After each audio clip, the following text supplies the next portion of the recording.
This week's game is Formula D. It came out in 1997, and it was designed by Laurent Lavoie, I hope I said that right, and Eric Randall. A little bit of background on Formula One racing. These are some of the most expensive cars in the world and are extremely advanced from a design standpoint. In fact, they can spend up to $140 million each per car. They're unique because every team designs and manufactures their own car. And these cars are constantly being tweaked between races to give them a competitive edge against other drivers. Now, each team has 2 cars, and during an event which covers 3 days, they will race them. The first day is a practice run. The second day is qualifiers, which determine the starting position on race day, and the third and final day is the actual race day. Interestingly enough, a modern Formula One car can go from 0 to 60 miles per hour in less than 2 seconds, and it can reach top speeds of 240 miles per hour. In order to do this, it requires a very advanced aerodynamic system, and the aerodynamics of these cars are designed to push them downwards, which helps the car grip the tarmac and stay in control, particularly in corners. The driver can lessen this downforce controlling the spoiler on the back, and in straightaways they can lift the downforce a little bit so that they can go faster and pass other cars. Other components like tires, gearboxes, brakes, and engines are much, much more efficient than regular car engines. Formula One race car engines have real short cylinders, allow them to take in more air and fuel, and burn much more efficiently from a thermodynamic standpoint. Now, in spite of the high price tag, Formula One does operate at a loss for their sponsors. So its overall purpose is part of the branding and marketing to sell things like tires, luxury cars, and sports drinks. Formula One also serves as entertainment, and the technological spin-offs of it, such as anti-lock brakes, traction control, active suspension, and the use of sensors in cars, has made our own cars much more safe and efficient over the last 20 or 30 years. So that's just a real quick rundown of Formula One, very general. Now let's get into the game. Okay, let's go over the rules for Formula D. To start, each player rolls a black dice to determine their starting position, and the high roller receives the pole position and goes first, and all other cars are positioned in a decreasing order. If there's any ties, just re-roll. And before we engage in first gear, which all players start out as, each player rolls the black dice to determine what their start's like. If they get a 1, it's a poor start, and they miss the first turn, and then start without rolling again. A 2 through 19 is a normal start. They start normally by rolling the die for first gear. And a 20 is a great start. You can move the car ahead 4 spaces immediately, changing 1 or 2 lanes if desired, and the car may then shift into second gear for the next round. Each gear has its own dice, and when it's your turn, you announce your chosen gear and move that gear stick on the dashboard. You can stay in the gear you're in. You can also shift up 1 gear or shift down. The gear that you end up with is the dice you roll. If it's first gear, it's the yellow dice. Second gear is the orange dice. Third gear, the red dice. Fourth gear, the green. Fifth, the purple. And sixth, the dark blue. When you roll the dice, you move your car forward the number of spaces that you roll. And when you finish, the move is over and your car stops. You can shift down 1 to 3 gears, but you lose the following brake, engine, and gearbox wear points. So, for instance, if you shift down 1 gear, your gearbox takes a 1 wear point. If you shift down 2 gears, your gearbox and your brakes take 1 wear point. And if you shift down 3 gears, your gearbox, brakes, and engine takes a point of wear. It's not possible to skip down 4 gears. The order of play is determined by who's in the lead. Each round, the player that's in the lead gets to move first. The player that was in second gets to go second, third, so on and so on and so on. If 2 players are tied for position, the player nearest the inside gets to go. In no case can 2 cars occupy the same square at the same time. The player whose car passes the finishing line first after 2 laps wins the race. The race ends when all cars have crossed the finishing line. Cars cannot drive through other cars, and they can't move backwards. So the only legal route through corners are indicated by arrows. Car must stop a minimum number of times as indicated by the yellow box. And after this number of stops, the car can proceed and exit the corner on their next move freely. For your reference, the number on the green box is the length of the longest path through the corner, and the number on the red box is the shortest path. If a car passes through a corner at the end of its turn without making the required number of stops, it overshoots the corner, and the number of spaces it overshoots the corner is deducted from its tire wear points.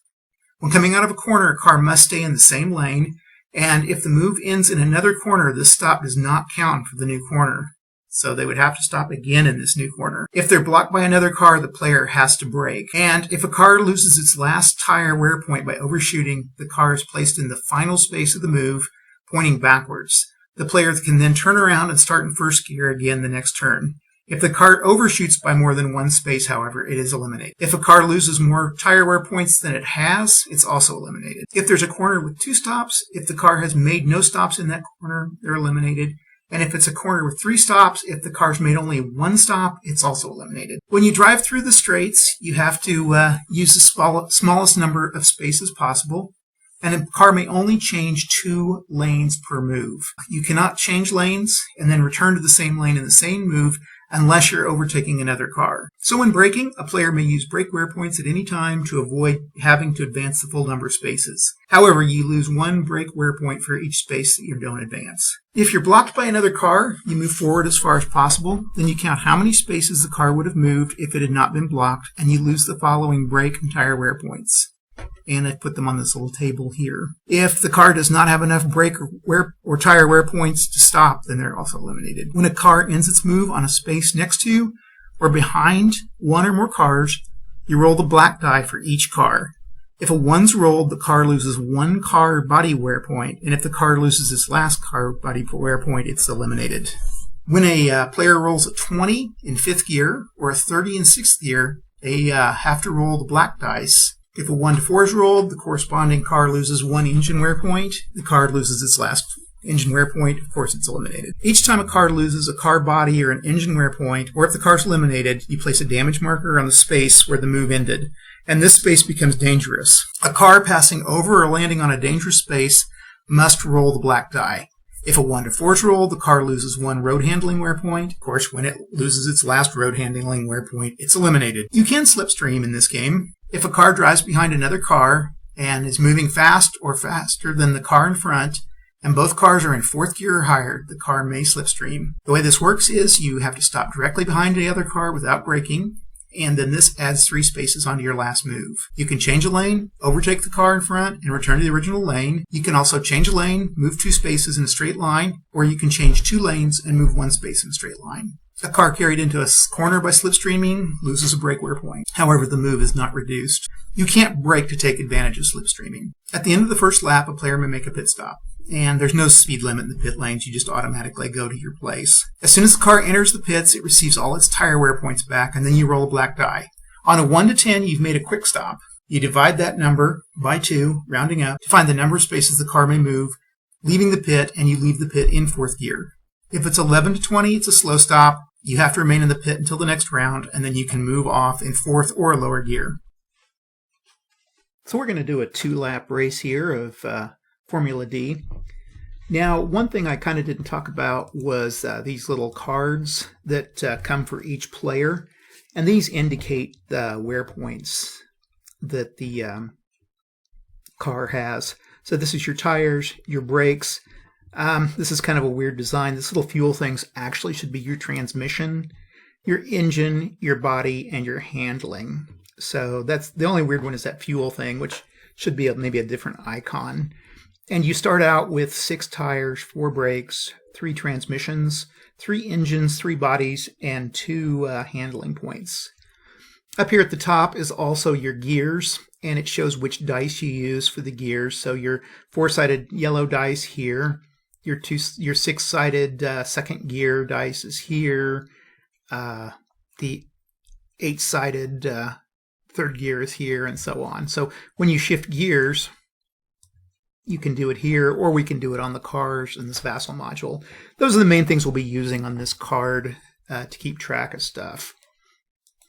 Starting the race itself, we roll d20s for all 4 of these cars, and we're going to assume that the red gets a 3, the blue gets an 8, the green gets a 4, and the yellow gets an 18. So the yellow gets pole position, which is going to be, it's kind of hard on this one to tell which one the pole position is. I'm going to put it here. That's going to be followed by, let's see, who got the next highest roll? Blue did with an 8 here. Red got a 3, so red's going to be here at the very back, and then I'm sorry, that's green and then red. So, okay, there's everybody.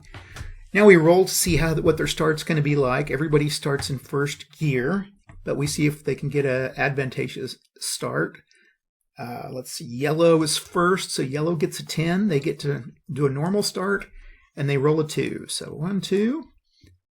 Blue then gets to go, rolls a 12, and gets to go 2. Let's make the assumption that red gets a 20 here. So that means they get to start out in 4th gear. I'm sorry, they start out in 2nd gear, and they get a 4. 1, 2, 3, 4. Uh-oh, there's a problem there. And we'll come right back to that. Let's just say green here rolls a 1, and they're unable to go this turn. However, they will be able to go next turn. Now, since red is adjacent to these other 2 cars, then we're going to see if there's going to be a crash. And let's see, for crashes, I think we roll. I'm going to have to go back. A 1 on a 1 die 20. Okay. Between blue and red, there's a 13 for blue and an 8 for red. So no collision between yellow and red. Let's just say for yellow we get an 18, and for red we get a 1. So red, they do take a collision point. So we go over to red here, and already they've got a collision point. That's body. Okay, and then we also got to remember red is in 2nd gear, so we're going to gear up there, and we're going to put a piece of junk out on the tarmac here. Let's see, markers. Let's put some junk out here. We'll just put 1 behind. That's okay. Okay, I think that's everybody in the first turn. So, second turn, we've got 3 guys lined up here. Since yellow's in the pole position, I'm going to let them go. They're going to move a gear up to 2nd, and they roll a 4. Okay, then blue is slightly ahead of red there, so they're going to roll. We're going to again move up a gear and roll a let's see, roll a D4 here, a 4. Okay, 1, 2, 3, 4. Okay, and then red. Now red can actually gear up again, and they're going to roll in 3rd gear a 5. 1, 2, 3, 4. Oh, again we have collisions. Okay, between red and blue, we'll start with blue, 7, red, 13. Between yellow and red, I'll start with yellow, 14, and red, 17. So no collisions this time. And finally back here in 1st gear is green. They get a measly 1, so they're not going anywhere fast. Okay. Next turn, red is now in the lead, and they're going to go up to 4th gear. They roll a 9. Okay.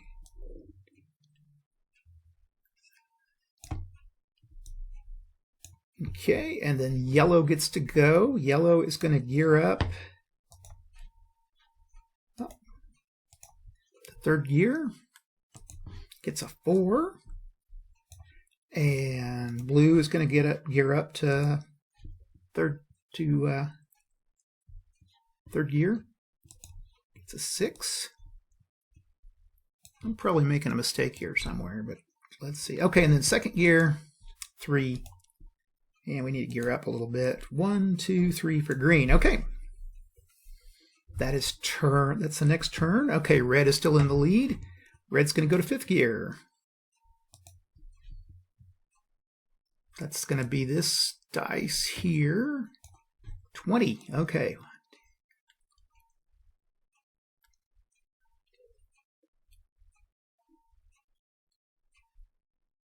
Okay.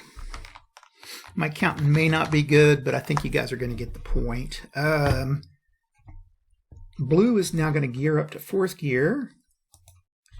Gets a 4. 1, 2, 3, 4. 10. That's kind of odd that there's no No arrows for that corner, but that's okay. And then yellow gets to go up a gear.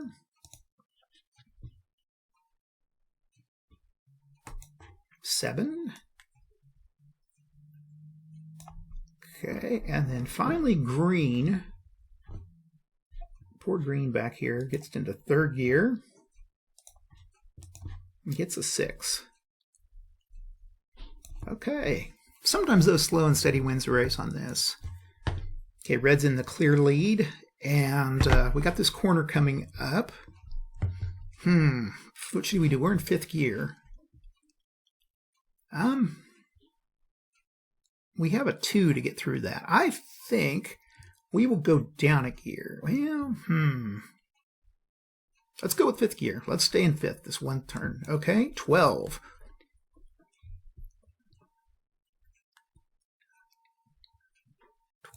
Okay, so that's our first stop. That's a good place to be because that's the first stop. Okay, blue will go up to 5th gear. 18.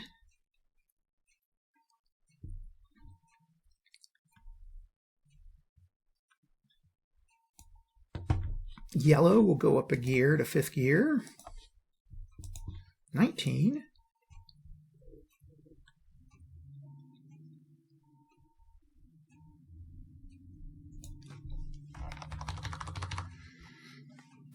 Okay, and then poor green back here, still trying to get going up 4th gear. It's an 8.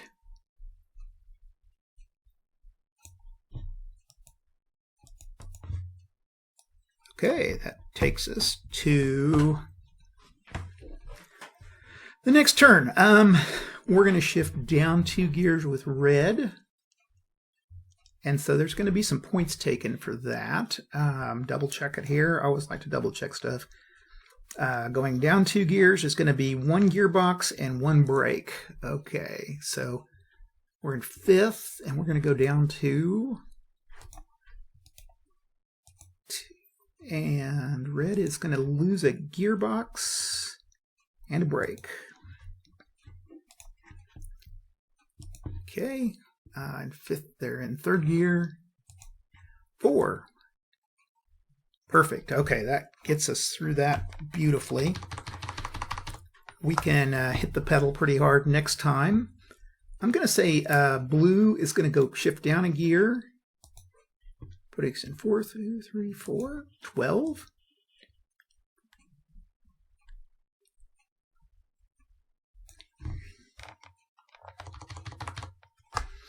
Yellow is going to stay in the same gear, so they're in 5th. 16.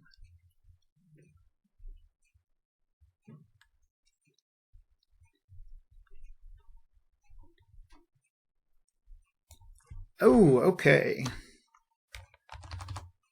Oops. They were in 5th gear. Hit the wrong. Oh, okay, that's how many to go through. But anyway, now there's a collision, chance of a collision, so we'll say yellow. Ooh, a 20. We need a 1 though. 19. Okay. So everybody's good there. Yellow's going to have to kind of zip in there. And poor green back here. Going gear up to 5th. 16.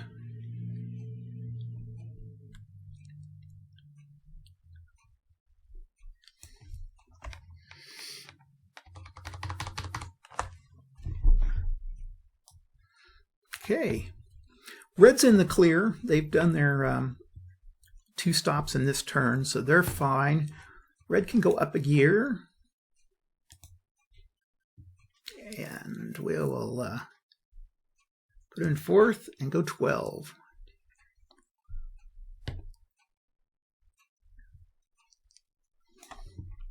Okay. I'm going to say blue's going to try to continue in 4th gear just to kind of show what happens. 1, 2, 3, 4, 11. 1, 2, 3, 4, 5, 6, 7, 8, 11. Okay, so they overshot by 4.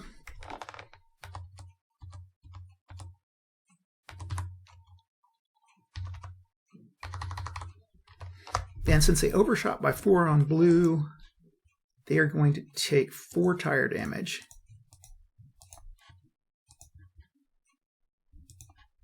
So they'll have to be careful. Yellow was in 5th gear, I think. Yeah, 5th gear. So yellow's going to shift down a gear. 4th. Get to 10.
So I'm back here. All the cars but red have been eliminated.